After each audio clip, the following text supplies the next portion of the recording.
Hello दोस्तों, आप सभी का स्वागत है हमारे YouTube channel self study classes में। आज हम रेलवे ग्रुप डी के 9 अगस्त के फर्स्ट शिफ्ट के पेपर को हम एनालिसिस करेंगे। तो आप सभी लोग इस वीडियो को शुरू से लेकर अंत तक जरूर देखिएगा। चलिए हम पहले क्वेश्चन की तरफ बढ़ते हैं। क्वेश्चन पूछा गया था कि विश्व प्रसन्नता रिपोर्ट 2026 यानी कि वर्ल्ड हैप्पीनेस रिपोर्ट 2026 के अनुसार कौन सा देश जो है लगातार 9वें वर्ष दुनिया का सबसे खुशहाल देश बनकर पहले स्थान पर रहा है। तो इस क्वेश्चन का राइट आंसर हो जाएगा फिनलैंड, यानी कि ऑप्शन सी। फिनलैंड जो है वह विश्व प्रसन्नता रिपोर्ट 2026 में फिनलैंड 7.764 के स्कोर के साथ जो है अपना पहला स्थान बरकरार रखा है और यह लगातार 9वें साल से जो है फिनलैंड दुनिया का सबसे खुशहाल देश बना हुआ है। जबकि जो आइसलैंड है वह नंबर 2 पर है इस रिपोर्ट के अनुसार। तो जो हमारा राइट आंसर हो जाएगा पहले क्वेश्चन का वो हो जाएगा फिनलैंड। तो अब हम अगला क्वेश्चन देख लेते हैं। अगला क्वेश्चन क्या पूछा गया था। वीडियो अच्छा लगे तो वीडियो को लाइक जरूर कीजिएगा, चैनल को जरूर सब्सक्राइब कर लीजिए ताकि ऐसे ही रिलेटेड वीडियोस के नोटिफिकेशन मिलते रहें।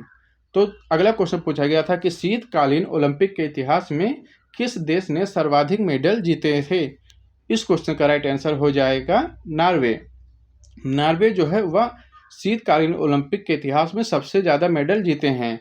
तो नॉर्वे ने जो शीतकालीन ओलंपिक है उसके इतिहास में सबसे ज़्यादा अब तक के सबसे ज़्यादा जो है वो मेडल जीते हैं। कुल मेडल की जो संख्या है वो 400 से अधिक है और सबसे अधिक इसमें स्वर्ण पदक यानी कि गोल्ड मेडल हैं। जबकि जो संयुक्त राज्य अमेरिका है यूएसए इस सूची में दूसरे स्थान पर आता है और जर्मनी जो है वह इस मेडल तालिका में नॉर्वे से पीछे है।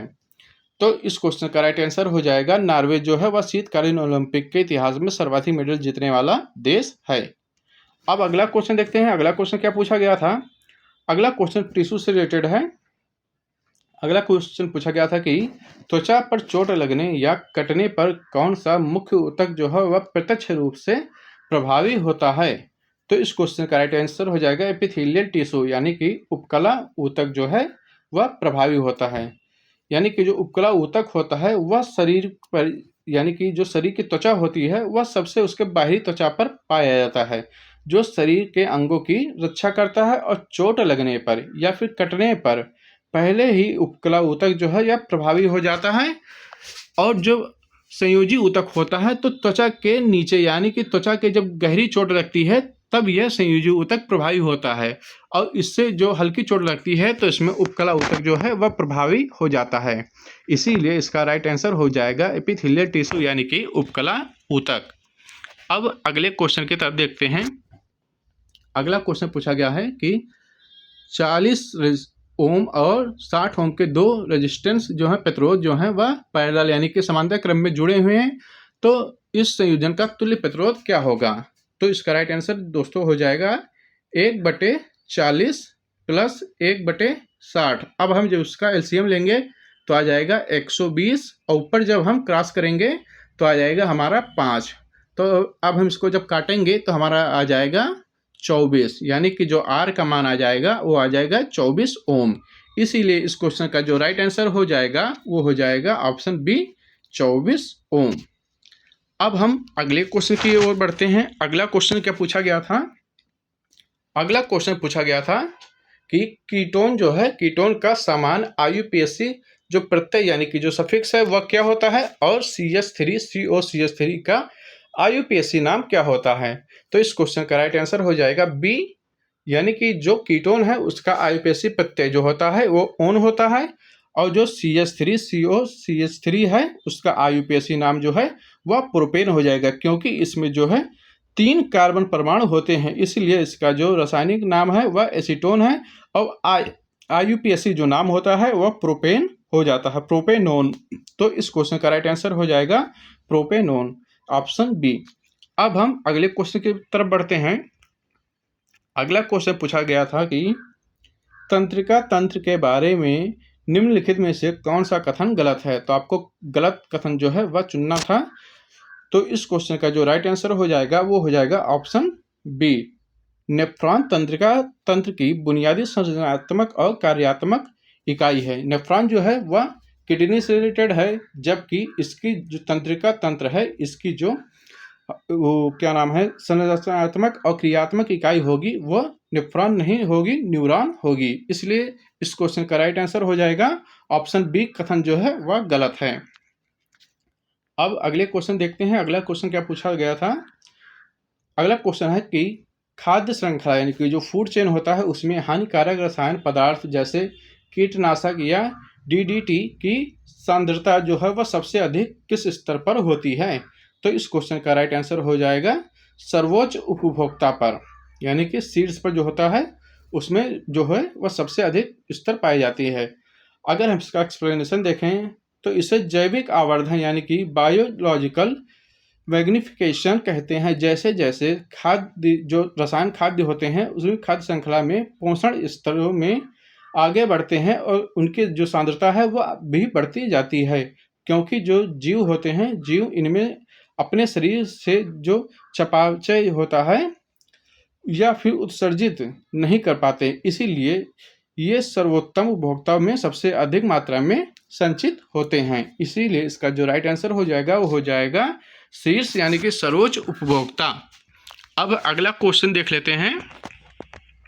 अगला क्वेश्चन था कि लेंस दिया गया था, इसमें आपको प्रतिबिंब की दूरी जो है और उसमें फोकस दूरी ज्ञात करनी है, यानी कि वस्तु की दूरी और प्रतिबिंब की दूरी दी गई है और फोकस दूरी ज्ञात करनी है। तो इसका जो सूत्र होता है वो होता है 1/f बराबर 1/b प्लस 1/u।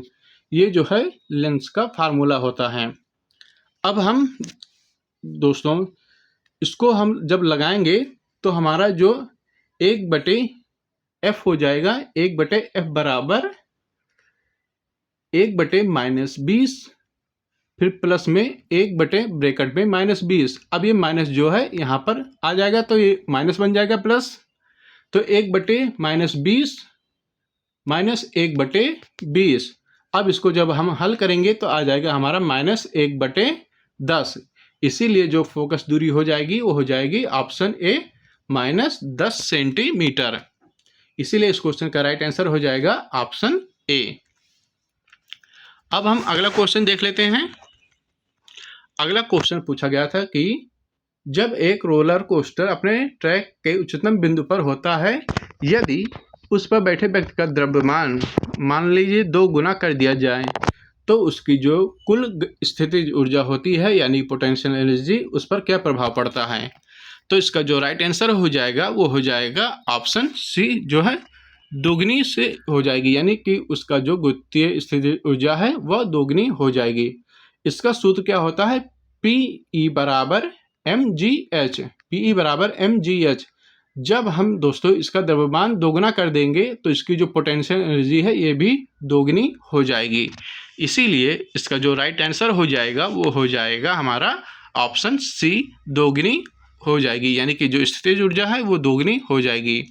अगला क्वेश्चन देख लेते हैं। अगला क्वेश्चन क्या पूछा गया था। अगला क्वेश्चन पूछा गया था कि 10,000 रुपये का 8% वार्षिक चक्रवृद्धि ब्याज दर जो है वह 1/2 वर्ष यानी कि 1.5 वर्षों का चक्रवृद्धि ब्याज मान ज्ञात कीजिए। अब इसका जो सूत्र होता है वो होता है CI बराबर P फिर 1 + R/100 इंटू टाइम का पावर। अब हम इसे दोस्तों जो है 6 महीने के हिसाब से करेंगे तो हमारा जो ये 1.5 वर्ष है ये आ जाएगा 3 वर्ष, और ये जो हमारा 8% वार्षिक है इसका आ जाएगा 4%।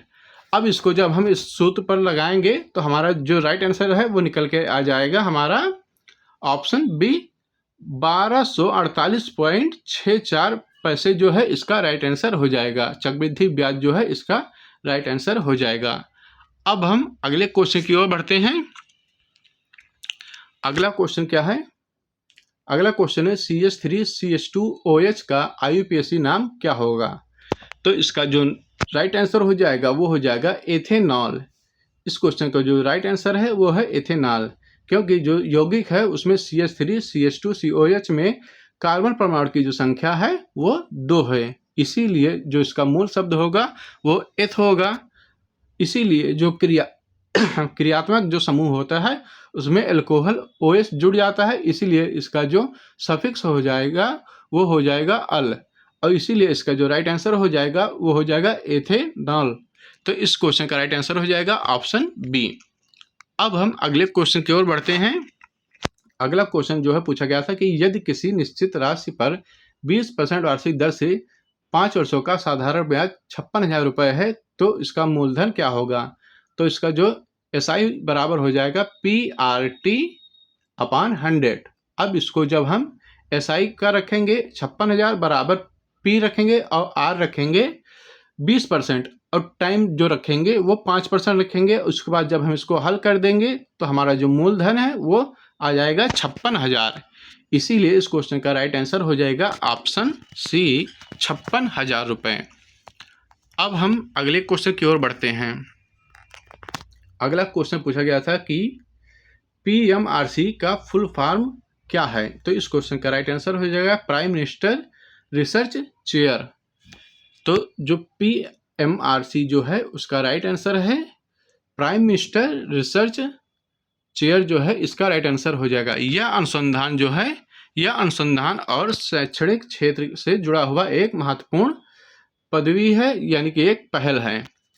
तो अब हम अगले क्वेश्चन की ओर बढ़ते हैं। अगला क्वेश्चन पूछा गया था कि जो जे थॉमसन है, जे थॉमसन ने वर्ष 1897 में किस चीज़ की खोज की थी। तो इस क्वेश्चन का राइट आंसर हो जाएगा इलेक्ट्रॉन की खोज, यानी कि ईंट पर नाचे, यानी कि इलेक्ट्रॉन की खोज थॉमसन ने की थी, प्रोटॉन की खोज जो है वह रदरफोर्ड ने की थी, और जो न्यूटन की खोज है वह किसने की थी। इसका जो है राइट आंसर आप कमेंट में बताइएगा। तो अगला क्वेश्चन हम देख लेते हैं। अगला क्वेश्चन पूछा गया था 5 किंगडम क्लासिफिकेशन से।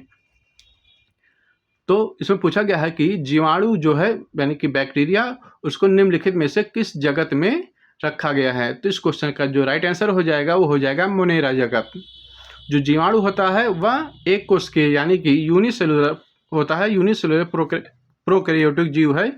इसमें जो है एक स्पष्ट केंद्रक होता है और झिल्ली से घिरे एक कोशिकांग होता है, यानी कि झिल्ली से घिरे कोशिकांग का अभाव होता है।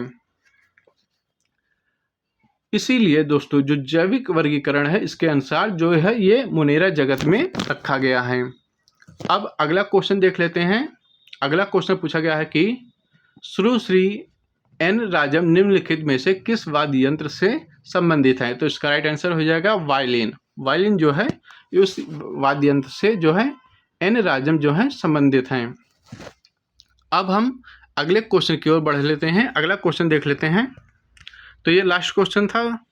तो अगर वीडियो अच्छा लगा हो तो वीडियो को लाइक शेयर, चैनल को जरूर सब्सक्राइब कीजिएगा। चलिए मिलते हैं नेक्स्ट वीडियो में। Thank you for watching my video.